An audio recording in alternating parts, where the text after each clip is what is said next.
Hello everybody, welcome back to the channel.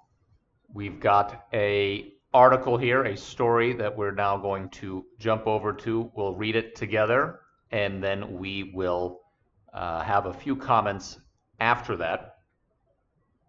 So the title of the article is Thailand SEC files complaint against Bitkub over alleged false disclosures.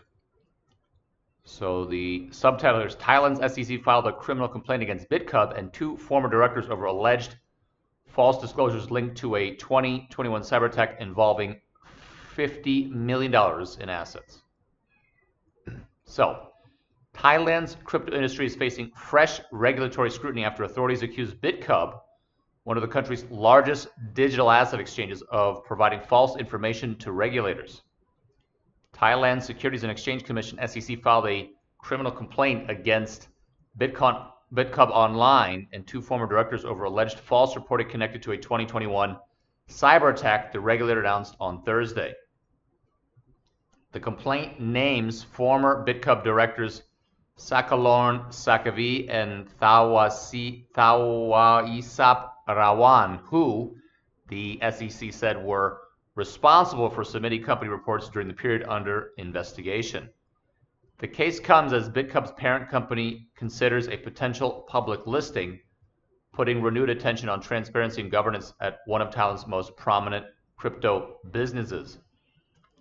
SEC alleges Bitkub failed to disclose impact of hack. The SEC said a cyber attack in May 2021 resulted in a theft of 16 types of digital assets from Bitkub worth about 1.7 billion baht, or rather $50 million US.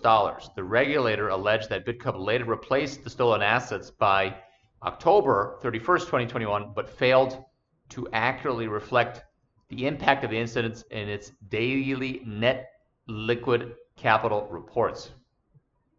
According to the SEC, reports submitted between May 10th and October 30th, 2021 did not show a significant reduction in the exchange's assets following the theft.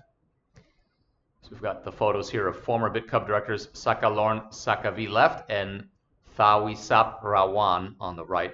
So the regulator alleged that the omission gave the impression that customer assets remained unchanged and that the exchange had not suffered losses from the attack. The SEC accused Bitkub and the former directors of violating multiple provisions of Thailand's digital asset regulations over the alleged false disclosures. The case will now proceed through investigation, possible prosecution, and court proceedings.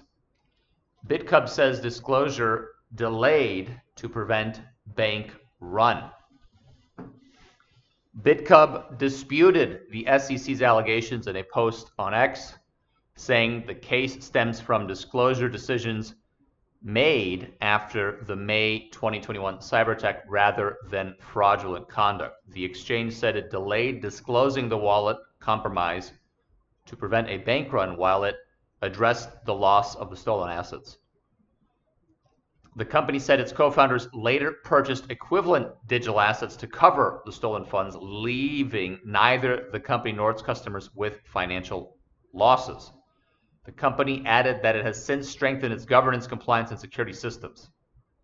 Founded in 2018, Bitkub has emerged as one of the largest crypto exchanges in Thailand, according to CoinGecko. The platform ranks first among Thai crypto exchanges by trust score and had about $712 million in daily trading volume at publishing time. In December 2025, Bitkub confirmed to Cointelegraph it was considering an initial public offering IPO, including a potential listing in Hong Kong. Cointelegraph reached out to Bitkub for additional comment on the SEC's complaint and its IPO plans, but had not received a response by publication. And you can see here, you've got Bitkub, number one exchange in Thailand, and we've got BingX, the number two exchange, and then looks like Betaza is number three. So you've got quite a lot of activity going on here in Thailand. Now, that is the conclusion of the article, but we just want to clarify. This seems Again, as the title says, false disclosures. So the Securities and Exchange Commission of Thailand, SEC, filed a complaint against Bitkub, the #1 exchange by trading volume in Thailand, that they reported falsely connected to a cyber attack in 2021, which seems to have resulted in the theft of about $50 million US. And then the SEC is alleging that the exchange replaced the stolen assets within about 5 months, so by the end of October of 2021. But then the problem is that the Bitkub failed to accurately reflect the impact of the incident in its daily net liquid capital report. So that's really seems to be the discrepancy. So yeah, once again, between the month of May and the month of October, there was not showing a significant reduction in the exchange's assets following the theft. And then you can see that here the exchange was saying that there was a delay in the disclosure because they wanted to prevent a bank run, or prevent perhaps a lot of withdrawals that would have really hurt the exchange overall, or been driving clients or customers into their competitors' hands, or whatever it may be. So they are actually posting on x.com rather than other channels. So they're saying the case stems from disclosure decisions made after the attack rather than fraudulent conduct. Okay, so they're actually even disputing the on X that the case itself, which is coming from the SEC, the complaint coming from the SEC, stems from disclosure decisions rather than the attack itself, which seems to be consistent with what we're reading here. So then again, here it says the exchange said it delayed disclosing the wallet compromised to prevent a bank run while it addressed the loss of the stolen assets, whether that was same day or over the next few months. Right, so then the company said its co-founders later purchased equivalent digital assets, it's not clear how much later, to cover the stolen funds, leaving neither the company nor its customers with financial losses. The company added that it has since strengthened its governance, compliance, and security systems.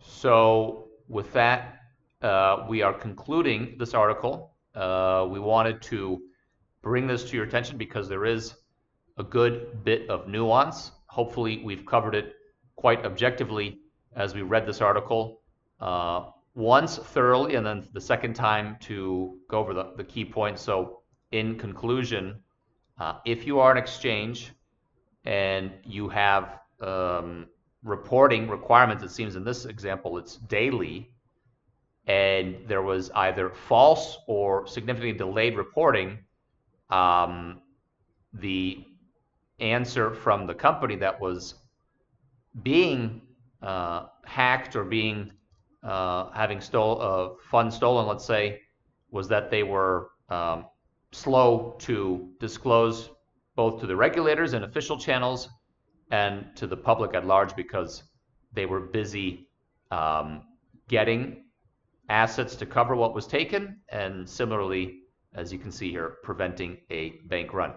Now, as we like to do on our videos, we want to remind everybody, hopefully all those who get to this part of the video, who we are at cryptodeposit.org. So we are really the world's first when it comes to some of the tech stacks we have. But in summary, in simple terms, as you see here, we've got a lot of languages, Vietnamese, we've got Hindi. So all you got to do is connect your wallet. This is a self-custody end-to-end. You could use our partner platform, Crypti. As you can see, I often use MetaMask. So I would just scan my MetaMask. Of course, we've got many, many types of wallets here, dozens and dozens of wallets. Okay, now, once you've connected your wallet, we also offer, and you can also send us an email or submit, I'll show you in a second, but you can use card. We accept card, we accept bank wire, and then here you go. Right now we're offering USDC and we're offering USDT. And the final step would be, before we show you everything else, once you have secured your USDC and once you have secured your USDT, you are able to get 7 days up to 5 years of yield. Okay, so some of us on the team have already finished some terms here, whether it's 60 days, 90 days, and then you'll get your yield. And then you can, again, rescan in your wallet after the term has come. It appears as an NFT in your wallet. It's really quite exciting. And then you'll get your yield. Okay, so this is fully self-custody. Alternatively, you can actually designate a different wallet, as you see here, repayment wallet. So if you don't want it going back to your own wallet, you can simply just send it off to somebody else's wallet. But just remember, when your treasury bill comes to term, so that's why we say bills here, holdings bills. It's not necessarily a bill to pay. It's your T-bills waiting for you, because this is purely, as you can see, the yield curve percent is not too high. It's not double digits high, because of course this is the equivalent of government guarantees or something similar. Now you'll see your NFTs here is after you've connected your wallet, if you've already committed a 30-day or 7-day or whatever it may be, up to 5 years. And the other cool thing about cryptodeposit.org is, of course, it will use your tokens as collateral to borrow stablecoins. So once you've connected your wallet, you are allowed to use and commit your other assets to across many chains, many chains, to get even more stablecoins. All right. And then OTC for a lot of our single family offices or asset managers, if you wanted to negotiate larger deals above 50,000, all you got to do here is submit a request for proposal. As you can see, the deal type, you want to buy, sell versus fiat or exchange, and then alternatively, you can be sending stables, and then you're receiving some sort of swap here. You can negotiate the rate. So simply submit that form, and we'll get back to you shortly. And once again, statement here is just everything that's going on. If you have any history, once you've connected your wallet, you'll see that.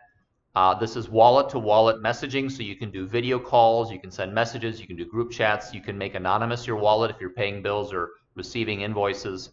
Again, this is all purely through your wallet. So once you've connected and scanned in, you'll have your whole chat here as if you're using an app. And then activity is simply all activity overall, and then exchange tab and swap tab is pretty cool stuff. And down here again on the bottom, you have the white paper. If you wanted to read the white paper, there's a YouTube video where we read the white paper in its entirety. We've got a bunch of playlists as well. So that will be our video for today. Been a busy day. So wishing you all a great day, a great morning or afternoon or evening, wherever you folks may be. Thank you for visiting our YouTube channel. Thank you for visiting our video here. And thank you for all those people who are helping bring more folks to our platform if they're interested in what we are offering. So hopefully we will continue to give you more videos over time as we see exciting articles that are relevant to stablecoin industry, relevant to industry regulations surrounding digital assets, specifically stablecoins, which is our focus right now with cryptodeposit.org. So have a good day, everybody. See you soon on a video coming up shortly.